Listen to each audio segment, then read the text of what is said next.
finir en beauté à la maison avec cette ceinture.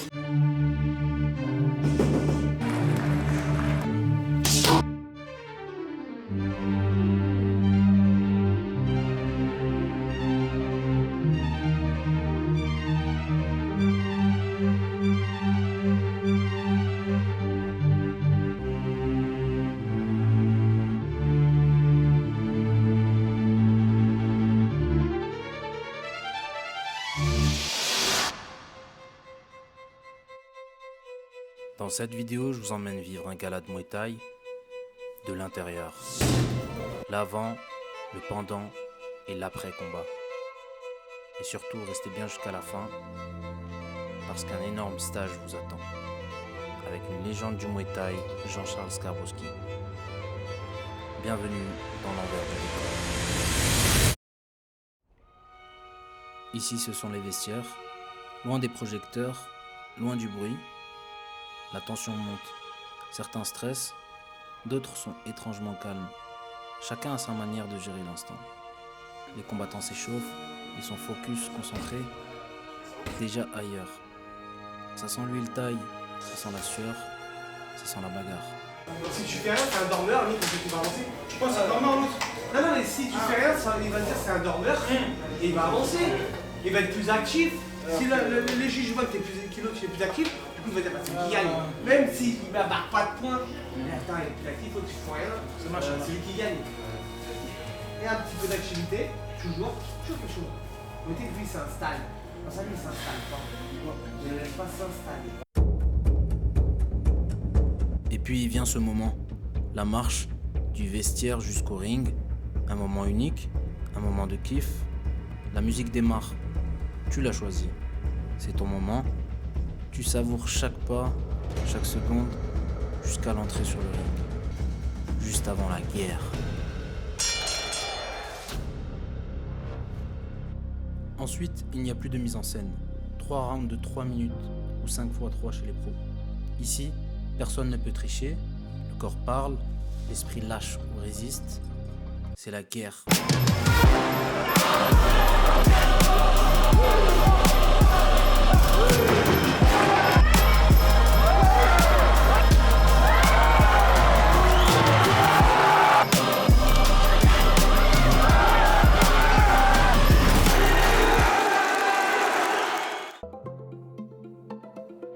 Après la guerre, il ne reste qu'une chose, le respect.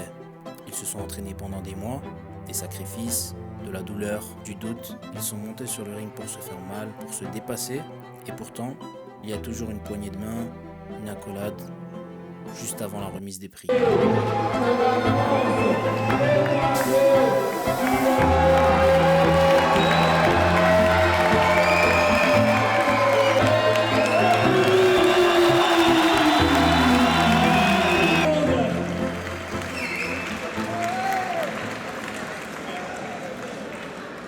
Un grand merci à Jeannot, Timon, m'a fait rêver étant gamin. Sur Canal+, j'ai vu son combat contre Dwayne Essar et après contre Robert, il a mis un KO à Las Vegas. Magistral, c'est un de nos plus grands champions français. Donc merci parce que je suis devenu un petit champion grâce voilà, je suis devenu il m'a motivé. Après j'ai rencontré Nasser Kassem qui a fait de moi, voilà, je te remercie. C'est comme un deuxième père, Nasser, il est par là. Bon, bah, ça me fait de la peine pour le taille, c'est la boxe. Et je l'avais dit, mon petit ami sidekick. Et demain, on a un stage avec Jeannot à Saint-Priest. Pour tous les fans, tout le monde peut venir, on accepte tout le monde, même les gens qui n'ont jamais fait. Voilà, avec la légende. Donc rendez-vous demain à Saint-Priest. Voilà. Les dignes représentants de la France à travers le monde, Jean-Charles Skarbowski et le bûcheron Johan Lidon. Ce soir à Lyon, on a vécu un moment à part, le dernier combat de Dylan Salvador. Ah oui, et au fait il combat contre un Thaï.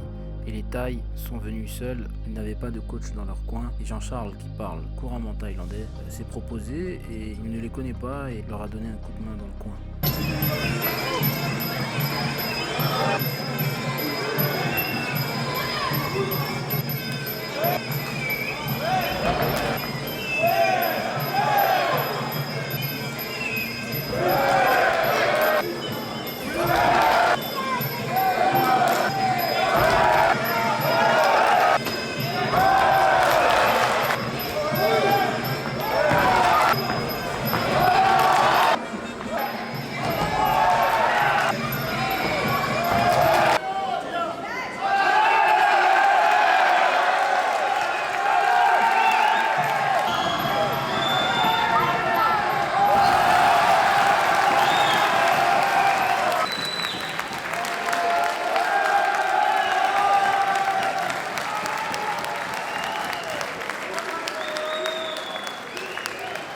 sur le ring de la municipalité. Les gars, j'ai l'immense honneur d'être en présence de Dylan Salvador qui vient de combattre à Saint-Fond. Pour ceux qui ne le connaissent pas, tu as combattu City Chai 3 fois. Tu as combattu Boakao. Et vraiment, moi, tu m'as fait rêver avec... tu fais partie de la team Nasserka, un super entraîneur. Et du coup, si j'ai bien compris, c'est ton dernier combat. Tu souhaitais finir ici à Saint-Fond? Fait plus de 20 ans que je m'entraîne. J'ai fait mon premier combat pro, j'avais 14 ans. Ouais. Aujourd'hui, j'en ai 32. J'ai loupé énormément de moments dans ma vie personnelle. Tu vois, j'ai mis énormément de choses sur le côté pour pouvoir mettre en avant et être à 100% dans ma vie d'athlète. Et aujourd'hui, j'ai plus envie de passer à côté de certains moments. Il y avait cette occasion, je ne pouvais pas rêver mieux. Finir en beauté à la maison avec cette ceinture, un vrai championnat du monde. Et donc aujourd'hui, je pense que la boucle est bouclée, j'ai plus besoin de rien prouver. J'ai été au sommet, j'ai visité le monde entier, j'ai fait tous les plus gros galas, j'ai boxé tous les plus gros noms. Donc aujourd'hui, je pense que le clap de fin, il est plus que beau. Magnifique, franchement, en plus, elle est super belle.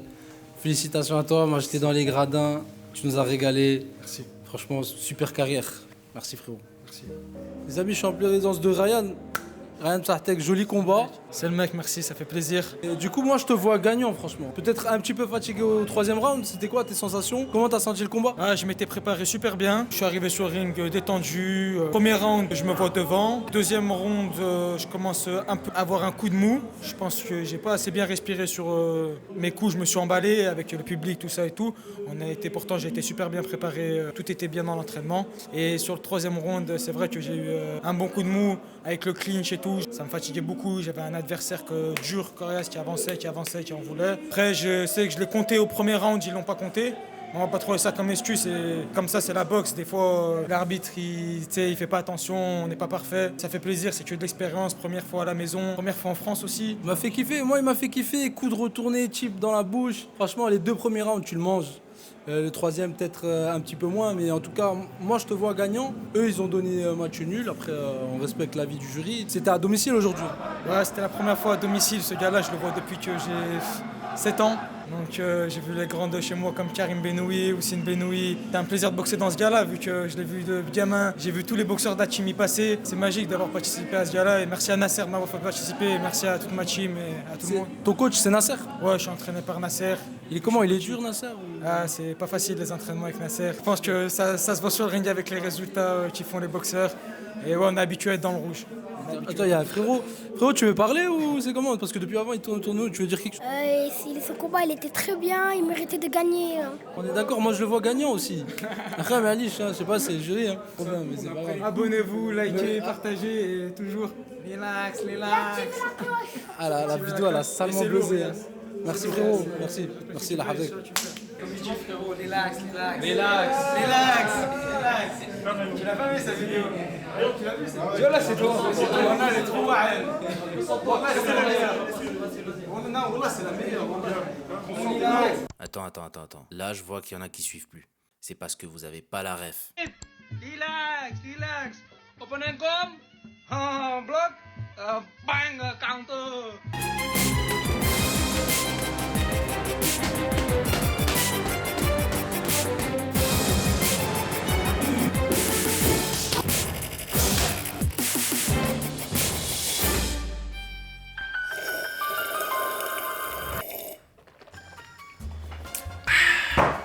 Les amis, avant de continuer et de passer au stage de Jean-Charles Skarbowski, je vous invite juste à faire pause. Donc là, vous faites pause sur la vidéo, vous descendez en bas, vous likez la vidéo. Et si vous êtes des vrais, vous la boostez aussi. Il y a un petit bouton booster juste à côté de la section commentaires. Vous swipez vers la gauche, boostez. Comme ça, moi aussi, je suis boosté, ça fait plaisir. Et restez bien jusqu'à la fin de la vidéo parce que j'ai fait l'interview d'un boxeur professionnel qui a combattu Senchai. Voilà, c'est tout ce que j'avais à dire. Bon visionnage.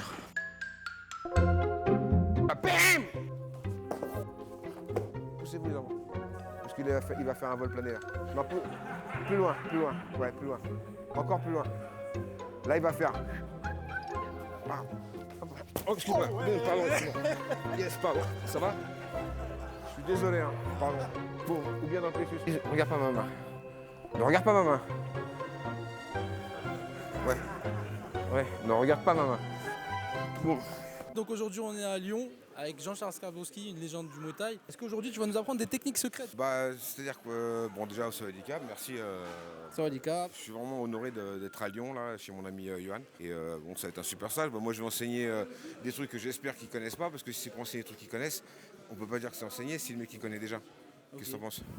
Ouais, je suis d'accord, je suis totalement Pour d'accord. enseigner un truc, vaut mieux que le mec il sache pas, quoi. Donc il y a pas mal de trucs de basiques que les gens ne savent pas, comme la distance, où viser quand on tape, avec quelle jambe. C'est des trucs que je pense qui sont super importants, comment bloquer. Tu vois, Donc, comment bien bloquer. On va Ça, travailler c'est les important. jambes essentiellement aujourd'hui. On fait que les jambes. Que les jambes. Ah ouais, mais l'anglaise, super. ils ont pas besoin de moi pour l'anglaise. L'anglaise, il y a 7 professeurs de boxe anglaise en France, et j'ai pas de secret à dire en boxe anglaise, mais pour les jambes, ouais, je connais pas mal de trucs. Ok, super. Bah, j'espère que qu'ils vont kiffer ce stage. Je Et dis puis- voilà là. Si, je sens. Tu es dis un arabe, dis un arabe. Bon, on recommence. Dis voilà. Il a dit Dis voilà, je déconne, je mais déconne. voilà, ça va être bien. Hein. Tu vois, je Voilà t'avais que ça dit. va être bien. Ça va être bien, super, merci. Merci à toi. Merci. Jeannot parmi nous, c'est quelqu'un qui m'a fait rêver et qui m'a fait boxer et qui a été dans mon coin, dans un beau lieu à la TV7. Ouais. Et j'avais gagné par KO, Exact. par les consignes de Jeannot. Voilà. Donc bon, on a... Moi, c'est toi. Hein. Ah non, non, non, non. Donc je vais lui laisser un peu la parole, on peut le remercier. Bah, merci. Hein. Merci. Bah, c'est un honneur. Hein. Merci beaucoup. Hein. On est poissons tous les deux. Voilà. Donc on est un peu perché, on est dans notre bocal. Donc on aime bien dire des blagues. Bon, il y a mes élèves, pour ceux qui me connaissent, je peux être une grande gueule, mais je suis aussi un gros déconneur, un blagueur. La chance que vous avez, Jeannot va animer le stage, hein, comme j'ai pu le faire chez lui. Mais pour lui donner un coup de main entre frérots, je suis là un petit peu pour vous faire transpirer, faire un peu d'abdos, de machin. Enfin, il me dira, voilà. Ouais, t'inquiète, pas de soucis. pourra- Hein, je vais- Tu veux t'échauffer? Est-ce que tu veux s'échauffer avant Ouais, si tu veux. t'as Ouais. encore 10 minutes. Ah si, Ouais, attends. comme tu veux, ouais. Ouais, ça sert à rien, ça. Hein? Ça sert à rien, quoi. Ah si, bon, on m'a appris, non? Ouais, ça sert à rien. Ah ouais? C'est Greg MMA qui m'a appris, non? Ouais, perte de temps, ça. S'il me salue en premier, s'il me salue pas en premier, je ne salue pas en premier parce que c'est le plus jeune qui salue en premier. Si quelqu'un a le même âge que moi, c'est-à-dire le même jour, autrement dit, ça arrive jamais, quoi, c'est les mains là. C'est les pouces sous le menton. D'accord, mais comme ça arrive jamais. Ce qui arrive, c'est quand on salue quelqu'un qui est plus âgé. Quand on salue quelqu'un qui est plus âgé, c'est les pouces sous le nez, comme ça, là. C'est les mains devant le visage. C'est pas là, hein, c'est devant le visage. Donc c'est le salut que généralement on fait tout le temps, parce que quand on salue quelqu'un, c'est toujours plus âgé, donc on fait toujours ce salut. Si vous saluez les moines ou les statues de Bouddha ou les moines, là, c'est les mains encore plus haut. Hein. De là, on passe à là. Après, il y a le dernier salut, c'est au-dessus de la tête. Si vous croisez le roi, voilà. C'est comme ça qu'on fait le salut. Et l'anniversaire du roi, il demande à tous les boxeurs de faire ce salut, hein, parce qu'il y a le roi qui vient regarder. Voilà. Et donc, aussi un petit détail, parce que les gens ils me disent ouais, mais moi je ne veux pas m'incliner. Vous n'êtes pas obligé de vous incliner. Hein. La geste, ça suffit. Hein. Vous pouvez vous incliner ou pas, ça n'a rien à voir. C'est juste joindre les mains. On essaye. Donc faut dire. Tu te souviens de ce qu'on dit? On dit quoi? T'as oublié? On dit Sawadika. Si on a un garçon et si on a une fille, tu te souviens? Sawadika. Ouais, cap, ça se transforme en K. Ouais, Sawadika. Bon, faire un petit, je n'aime pas le mot, hein, échauffement, parce que ça sert à rien, mais on va faire des mouvements de boxe. Au moins, ça sert à quelque chose, parce qu'on fait des mouvements, donc on les apprend. Là, je rentre la tête, je mets les bras contre les côtes, et je lève les yeux. Comme ça, j'aperçois plus ou moins la tête du mec. J'ai pas besoin de me regarder comme ça, hein, je le vois comme ça, il me tape, je me prends dans le nez. Si je fais ça, je me prends dans le front c'est plus solide. Juste, on va faire les gauche-droite. Bam, bam, bam. Je vous montre d'abord comment on fait, je vous montre d'abord. Bon, déjà, les jambes, c'est comme ça. J'envoie le poing, j'essaie de ne pas lever les coudes. Imagine, vous êtes dans un couloir. Je ne peux pas lever les coudes dans un couloir. Je suis obligé de bien visser le poing. Je tape avec cette partie-là. Je descends un peu le poignet. Pas comme ça, sinon je me prends là et je me pète le poignet. Donc je descends. Comme ça, c'est cette partie qui prend. Et aussi, quand je mets le coup de poing, je laisse partir l'épaule. Ne soyez pas raide au niveau des épaules. Laissez partir. Regardez, mon épaule, elle touche ma joue. Hein. Bam, bam, bam. Et donc sans force. Bam, bam, bam, bam, bam, bam, bam. Tout en respirant. Sentez bien votre épaule sur votre joue. Hein. Bim, bim, bim. Soyez pas raide. Si vous êtes raide, c'est pas bon. Laissez partir l'épaule. Hein. Bam, bam, bam. Et on tape au même endroit, les deux. On y va. Le mec est là. Les deux uppercuts au même endroit. J'essaie d'avoir l'avant-bras le plus vertical possible. La paume de main qui regarde vers moi. Hein. Pas comme ça. Comme ça. Donc, bam, bam, bam, bam. Je le tape, je le ramène au menton. Bim, bim, bim, bim, bim, bim. Si vous voulez accélérer, accélérez avec les jambes. Bim, bim, bim, bim. C'est les jambes comme si les jambes contrôlaient les mains. Bam, bam, vous voulez accélérer, accélérez les jambes. Bam, bam. Bon, uppercut, je ramène.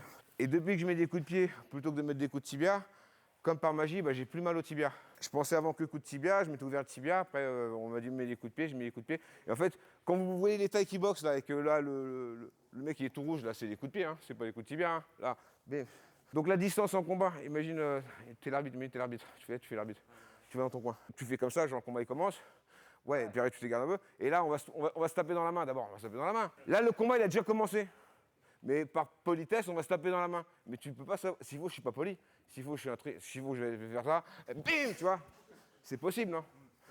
Donc comme on a peur, on est là, bim. Et après, on se met comme ça. Tiens, hop, on écarte. Tu sais, tu ne vas pas comme ça. Sinon, tu te prends un coup de poing. Tu vas loin, hop, bam, voilà. Sauf si tu connais bien le mec, c'est un autre professionnel comme toi, vous connaissez, vous êtes croisés plusieurs fois dans les galas. Voilà, on va pas se faire des coups de traite, tu vois. Mais si on ne se connaît pas, hop, bim, et là, voilà, ça c'est la distance. Ça c'est la distance de combat. À ce moment-là, je peux encore réfléchir, voir ce qui se passe, réagir à... Là, c'est trop tard. Là, on va m'envoyer une série, je vais me la prendre et je vais me la remettre. Donc ça, c'est une distance normale. Maintenant, si je veux te toucher, je suis obligé de sauter.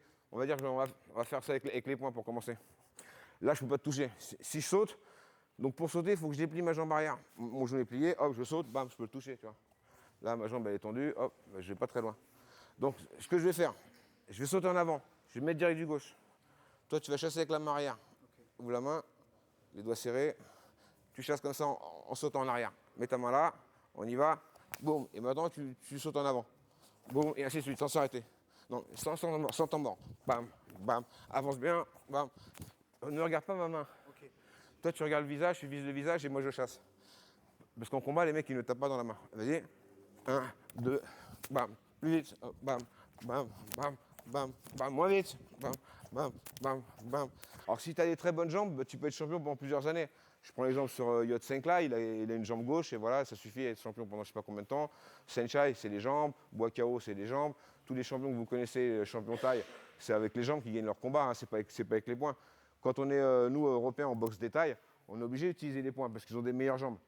Donc c'est-à-dire qu'on prend des coups de pied, on avance, on prend des coups de pied, on avance, on y va avec le cœur et des fois on fait la différence simplement, surtout si on a le punch, quoi.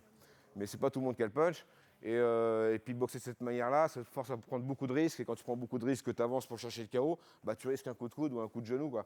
Alors que si tu gagnes au point, bah, tu peux temporiser, prendre la distance, tu laisses pas approcher. Donc il faut partir du principe, le combat on le gagne au point. Si on n'arrive pas à le gagner au point, si on voit que le mec en 2 rounds, il est meilleur en jambes que nous, bon, on dit bon, bah là maintenant l'anglaise, voilà. Si après le mec il est encore meilleur anglaise, qu'est-ce qu'il nous reste? Bah le corps à corps surtout, ouais, quoi, le corps à corps. Le corps à corps, au moins, il n'y a pas de coup de coude parce que tu le tiens, tu mets les coups de genoux. Mais pour mettre les coups de coude, il faut que tu approches, donc tu vas te prendre un coup de pied, tu vas te prendre un coup de poing, avec l'espoir peut-être de mettre un coup de coude, donc c'est pas bon, quoi. Parce qu'il faut bien que tu casses la distance pour le coude. Prendre des coups de pied, après mi-distance, il t'enchaîne en anglaise, et après tu n'as pas la force de mettre un coup de coude. Parce que si le mec a une bonne anglaise, si les meilleures anglaises, des meilleures jambes que toi, ça va être très dur de l'approcher. Tu ne peux pas l'approcher en fait. Je vais t'approcher, tu vas te prendre un coup de poing, un coup de pied. Donc c'est pour ça qu'on travaille que les jambes. Et pas. Tu vas me montrer ensemble, voir si on fait le même gabarit, plus ou moins. Donc, tu pèses combien? 54. J'ai fait ce poids-là déjà. J'ai déjà fait ce poids-là. Donc si on travaille que les jambes, on protège notre tête. Si je travaille l'anglaise, je suis obligé de rentrer, bam, bam. Et forcément, je vais m'en prendre aussi, dans la tête et des coups de coude, tout ça. Alors que si on travaille que les jambes, on reste à distance, je marque mes points, je gagne au point. Si je gagne au point, qu'est-ce qui se passe? Bah, le mec, il s'énerve, il avance. Il avance, bam, je le repousse, il s'énerve encore plus, je le contre avec un coup de genou ou un coup de coude parce qu'il avance, il prend des risques. Mais tant qu'il recule, bah, je ne peux pas le mettre de coups de coude, de coups de genou. Et puis si j'avance, c'est lui qui va me repousser, quoi. Donc c'est pour ça que vous mettez le premier à marquer des points. Et les points, c'est les coups de pied. Donc, je retourne au début, je vous parlais de la distance. On est là, on est assez l'un de l'autre. On est à cette distance-là. À cette distance-là, je ne pourrais pas te taper dans la tête avec les jambes et je ne pourrais pas te taper dans la cuisse. Parce que si je veux te taper dans la cuisse, tu regardes, toi, tu as juste à lever 5 cm, même pas 2 cm. Là, bim. La distance de mon pied à sa cuisse, il y a 2 mètres. Lui, il lève de 5 cm. Hein, donc, tu as 40 fois plus de temps que moi de réagir avec un blocage qui fait 5 cm que moi et te mettre un coup qui a une amplitude de 2 mètres. Te taper dans la tête aussi, regarde, là, il y a 3 mètres de mon pied à ta tête. Toi, tu as juste 10 cm à faire. Donc combien de fois plus de temps? Ouais, 30, ouais. Tu as 30 fois plus de chances de réussir. Je te tape dans la tête, juste recule un peu. Boum, et après, le temps que je revienne, bah, je me pris un coup de pied, tu vois. Donc j'oublie les coups de pied dans la tête, j'oublie les coups de pied dans la cuisse. Ça, je vous parle si vous boxez quelqu'un qui est bon, hein. Tu bosses quelqu'un qui est pas bon, ça sert à rien de savoir tout ça. Le mec il est pas bon, tu rentres dedans, hop, c'est fini quoi. Si tu boxes Senchai et Boakao, si tu sais pas ça, t'es mort parce que eux ils savent ça. Donc, je vous ai dit à cette distance, comme t'es loin, je peux pas te taper dans la tête. Donc comme je peux pas te taper dans la tête, ça sert à rien de te protéger la tête. Parce que t'es beaucoup trop loin pour que je tape dans la tête. Et la cuisse, t'as le temps de bloquer. Donc à cette distance-là, on se protège que le corps. Mais là, rien que je fais ça, je mets mon coude vers l'extérieur. Quand tu vois ça, t'oses pas trop taper. Tu dis, je vais me manger son coude. Fais doucement. Là, tu dis, je me mange son coude, donc je tape pas. Mais à la limite, tu peux essayer de viser là ou là, tu vois. Recule encore. Mais si je suis toujours en train de bouger de haut en bas comme ça, regarde, je te montre. Là, regarde, si je te tape, c'est une partie molle que je vais toucher. Il faut que je sente ça. Là. Là, tu tapes, la tape. Ça va. Là, tu tapes pas. Tu vois, non, mais tu tapes pas. Tu fais mal. Ça, et ça, c'est pas pareil. Hein. Là, mettez les coudes vers l'extérieur et les bras à 90 degrés et loin du mec. Cette technique, je l'ai appris juste un peu avant de boxer Boakao. Et vous avez vu, il ne met aucun télame-toi. Alors que les télame-toi, c'est coup de pied médian, il m'en met aucun. Alors que normalement, c'est sa spécialité, quoi. Je me mets loin de lui et puis je fais comme ça. Et bah, il m'a mis 2 coups de pied dans la tête, mais bah, il ne m'a pas touché le coup de pied dans les côtes. Parce que j'avais les bras comme ça. Donc je me sentais un peu bizarre de faire ça, parce que je suis l'impression d'être vachement ouvert. Mais le fait est qu'il m'a mis 0 coup de pied, quoi. Il n'a pas osé. Parce que là, vous voyez, là, les coudes. Ici. Si je fais ça, là, c'est mou. Si je fais ça, d'un coup, ça devient très dur. Ah, hop, boum. Tu vois, tu pars en arrière, tu peux me remiser un coup de pied. Fais-le moi. Voilà. Là, je peux pas remiser. Si tu avais tapé en dessous, par exemple, dans le bras, là. Bam, bam, bam, bam, bam. Tu vois, tu m'as mis un coup, j'en ai mis 4 derrière. Alors que là, on retape. Bah, je peux pas remettre 2 coups. Donc, tu as marqué un point, donc je m'énerve, j'avance, tu mets un type. Ouais, tu as marqué 2 points. Et là, je deviens fou et je fais n'importe quoi. Ouais, voilà. Bah, quand le mec il voit qu'il perd 1 point, 2 points, 3 points, et il s'énerve. Et quand il s'énerve, il réfléchit plus. Tu vois, si je te tape là, c'est moi qui vais me faire mal. Mais si tu fais comme ça, bah, je te tape là, c'est toi qui as mal. Donc là, bim. Il t'a poussé. Hein. Quand on fait un art martial, il y a l'attaque, mais aussi la défense. Donc si par exemple vous boxez un Thaï, il vous met 50 coups de pied, vous prenez les 50 coups de pied, vous pouvez pas dire que vous êtes bon en Muay Thai. À la limite, vous êtes bon en bagarre, parce que vous prenez un coup, vous en remettez 3, t'en prends un, t'en remets 3, et à ce petit jeu-là, avec beaucoup d'énergie, beaucoup de volonté, on peut faire la différence. Mais c'est-à-dire qu'à chaque fois que tu vas vouloir mettre un coup, tu es obligé de t'en prendre un à l'avance. Donc c'est pas l'art martial. Regarde, quand tu vas me taper, là, tu vises le poignet, là t'es là, t'es à cette hauteur-là. Là, je peux pas bloquer, c'est trop haut. Mais avant que la jambe soit à cette hauteur, elle est là.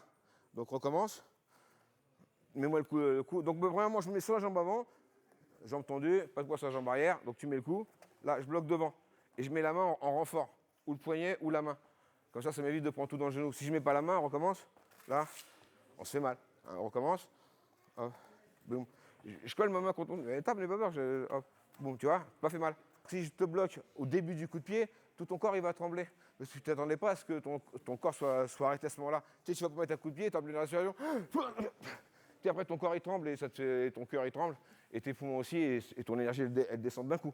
Un bon blocage, le mec, c'est comme si tu vas faire un mouvement, et tu es stoppé en plein milieu du mouvement. Ouais. Mais pas ta main sur le gant. Voilà. Donc, alors, le coup de genou m'a été enseigné par Stéphane Nikema. C'est important de rappeler les professeurs. Il m'a montré cette technique de coup de genou, peut-être 2-3 ans avant la fin de ma carrière, et ça m'a vraiment changé ma vie. Hein. Après ça, j'ai pu mettre des KO en genoux, que je n'avais jamais fait avant, et que j'utilisais pas les genoux, parce que je faisais comme ça, moi, je tapais tout droit.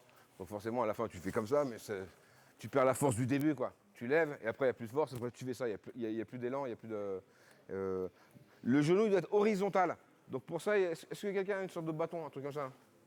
Donc alors, ce qu'il faut s'imaginer, hein, ce qu'il m'a dit Stéphane, il me dit, il faut imaginer que là, il y a une table. Tu vois, alors, tiens ça, tiens, voilà. Donc là, il y a une table, voilà. Si je tape comme ça, boum, je me tape le tibia. Il faut que je passe au niveau du plexus. Voilà. La partie, voilà, enlève cette main. Voilà. Le mouvement, il doit être horizontal, comme si... je ne t'ai même pas touché. C'est juste pour montrer le mouvement. Donc, il faut essayer de passer par-dessus la table. Là, boum. Et j'ai fait un pas en avant. Ça fait mal. Parce que le mec, il se le prend, il recule. Si je fais ça, il n'y a pas de force. Passez vraiment par-dessus la table, là. Boum. D'accord? Donc là, il a reculé. Ce qui fait qu'il a récupéré l'énergie. Si je veux pas, hop, la main derrière la nuque, boum. Encore mieux, comme ça, il ne peut pas reculer. Ça, c'est mon petit côté Frank Roberts.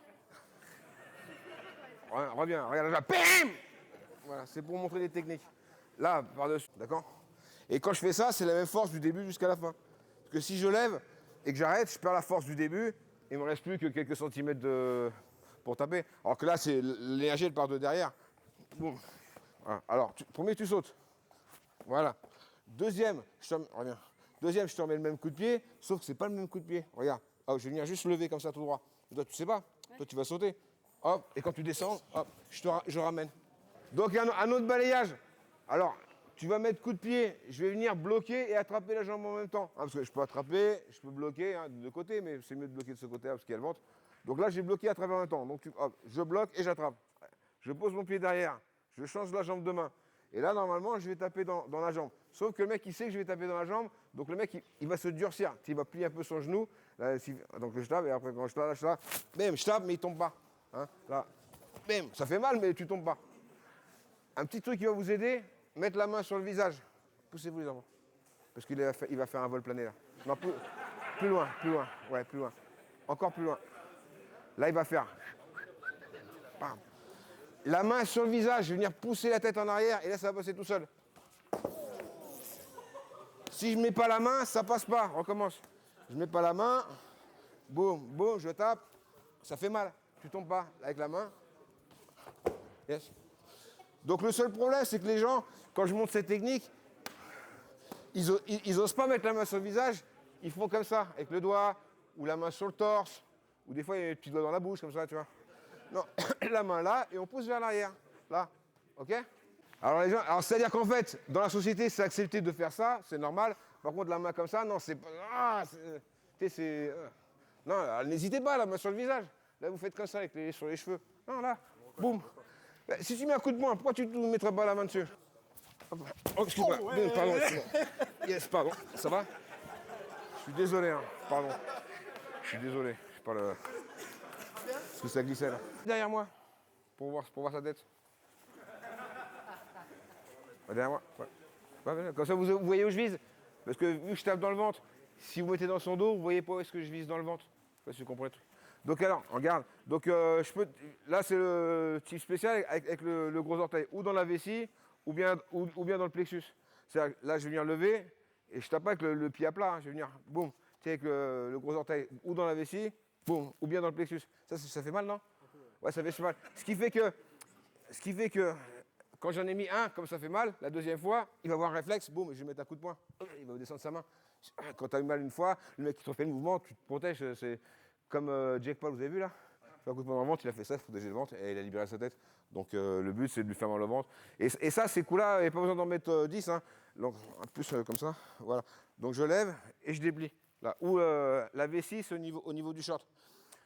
Parce qu'il y en a qui disent qu'on n'a pas le droit de taper sous la ceinture. Vous êtes d'accord? Mais tu as le droit de taper dans les jambes. Les jambes sont sous la ceinture. Les jambes sont sous la ceinture. Donc les coups sous la ceinture sont autorisés. Ce qui n'est pas autorisé, c'est les coups où ça? Hein?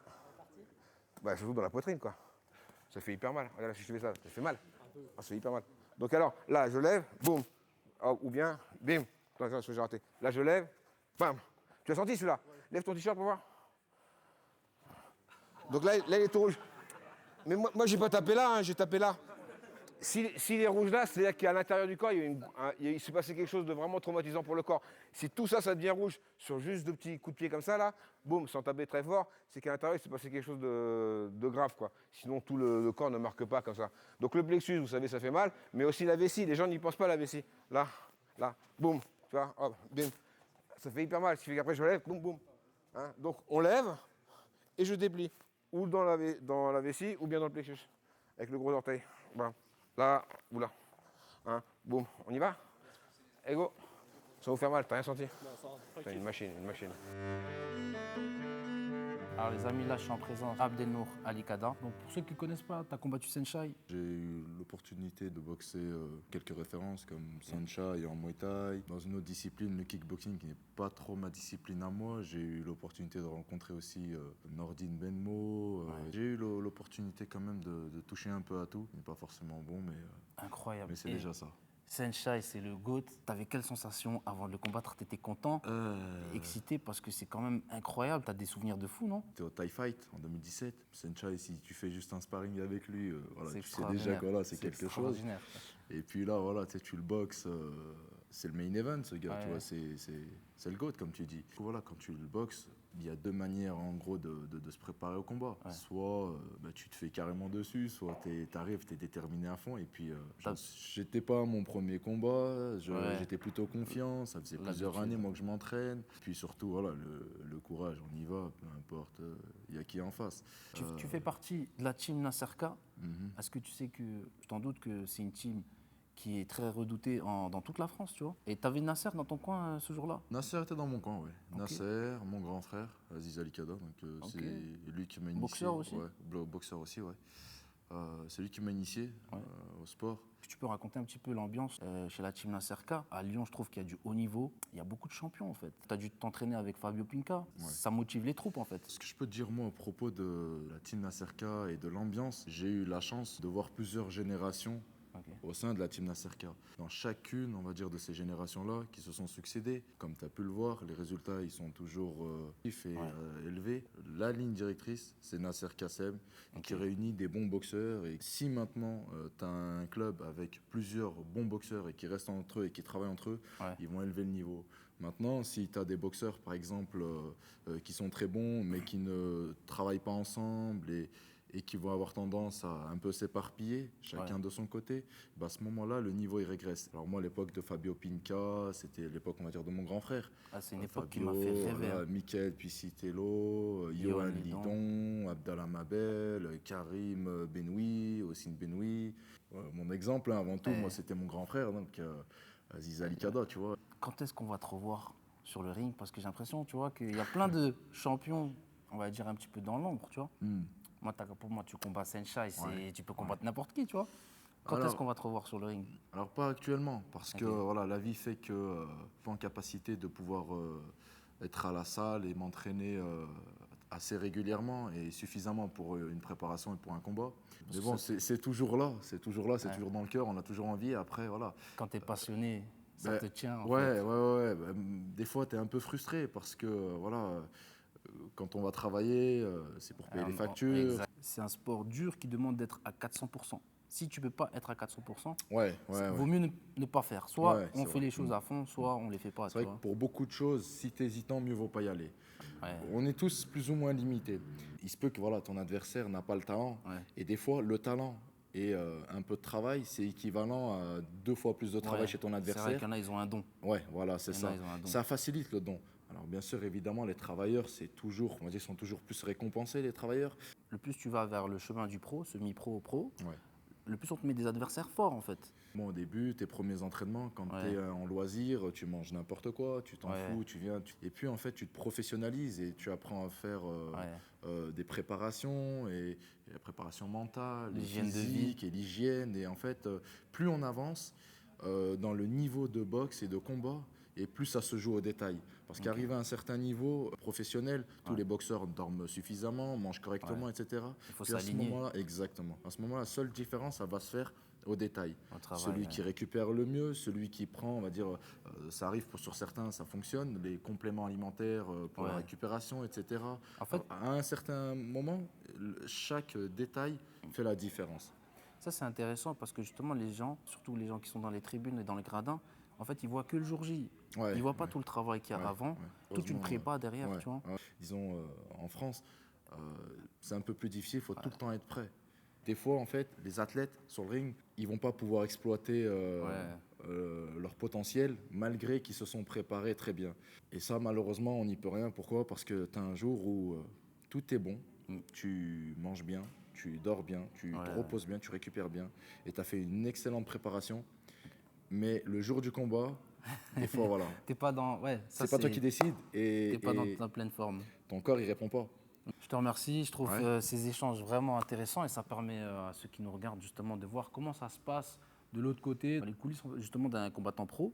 Franchement, ça a été un plaisir de t'avoir ici parmi nous. J'espère que voilà, tu auras aimé l'événement. Ça fait plaisir. Franchement, Lyon, je reviendrai. Franchement, s'il y a un gala ou quoi, on va se revoir, c'est sûr. Ouais, très honnêtement, écoute, t'es le bienvenu en tout cas. Merci frérot. Allez, Yacine. Cette vidéo touche à sa fin.